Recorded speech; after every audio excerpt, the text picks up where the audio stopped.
I don't know about you, but places like this are where I really feel alive. January is here, and Christmas and New Year's are behind us. By the way, I hope you guys had an awesome Christmas Eve with your loved ones. And of course, a very happy New Year to all of you. As for me, man, I had the wildest, most insane one. I'll need about 9 videos to explain what I mean. Here you have a little spoiler though. I wanted to start 2025 feeling really alive. Alright, let's rewind a bit. Back to the beginning of December of 2024, when I went on a hike with El Cleme, a friend of mine who's traveled all over the globe and has tons of stories to share. He's also a camera lover, just like me. It's wild how when you position yourself in the right places, you start meeting like-minded individuals. And for me, that place has been the mountains. As we were heading to the national park, I told him about this crazy idea I had earlier in the year. Spending New Year's out there, out in the wild. Far from my family, but closer to myself.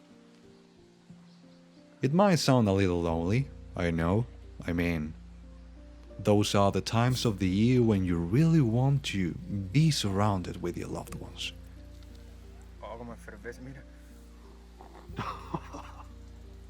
But recently, I've realized that no matter where you go, you always end up crossing paths with people who made the same decision. Plus, 2 of my cousins decided to join me on this adventure, so I knew I wasn't going to be spending that night alone. Not even close. Well, not just that night, but the next one, and the one after that, and the one after that. And, oh guys, you'll see what I mean. Patience, food, and my legs were about to become my best friends. All that plus a few other things I still needed to grab, like sunscreen, base layers, sunglasses, and this hat that makes me look like a cartoon character. Kinda like Dora the Explorer. I know it. A pair of super futuristic Crocs, I guess, were also going to be extremely useful for 9 days in Patagonia. Give me that music, the epic one. Now another one. Another one. That's it. Patagonia. A remote region in South America with some of the wildest landscapes, endless roads, and rich Aboriginal heritage, all shaped by centuries of history. It's no surprise that humans have been living there for over 10,000 years. Now, when you Google this place, the first thing that probably comes to your mind is Jurassic Park. Well, guess what? It actually was a Jurassic Park. The largest dinosaur ever discovered was found right there, in Patagonia. So when you're out on a hike, you could very well be walking over thousands of dinosaur fossils beneath your feet. Pretty wild, right? Now, there's something really important I have to mention. At the beginning of the video, you probably saw a book titled Where I Feel Alive. I found this book a few months ago while I was searching for something new to read. The cover and the title instantly grabbed my attention, so I decided to take it home. Long story short, the book dives into the life of an experienced alpinist who is no longer here. You can probably guess why. I really connected with his story, even though I'm not an alpinist myself. The places he visited and the perspective he had on life resonated with me in a way that's hard to explain, especially since I recently realized that every time I go on a hike, I come back home feeling like my true place is out there somewhere. So yeah, I finished that book and got completely obsessed with turning this Patagonian dream into a reality.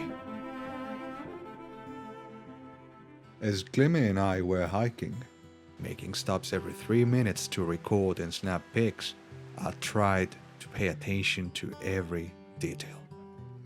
Not just the nature around us, but also the potential challenges that might come up when you're so far from home on a multi-day hike. I really wanted to be responsible, thinking through every possible scenario and the risks that come with being out there, so far from civilization, let's say.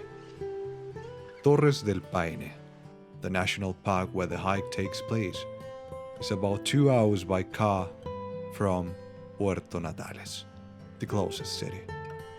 That means my cousins and I had to plan everything carefully, making agreements, packing properly, and even preparing for the worst case scenarios. It might sound a bit extreme, but when you're 5 days away from the nearest help, it feels more like being realistic.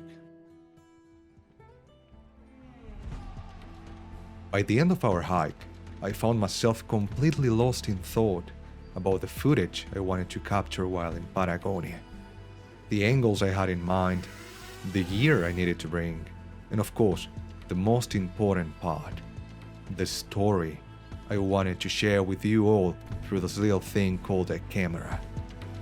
I was determined to record something unique. And trust me, I definitely did. Tick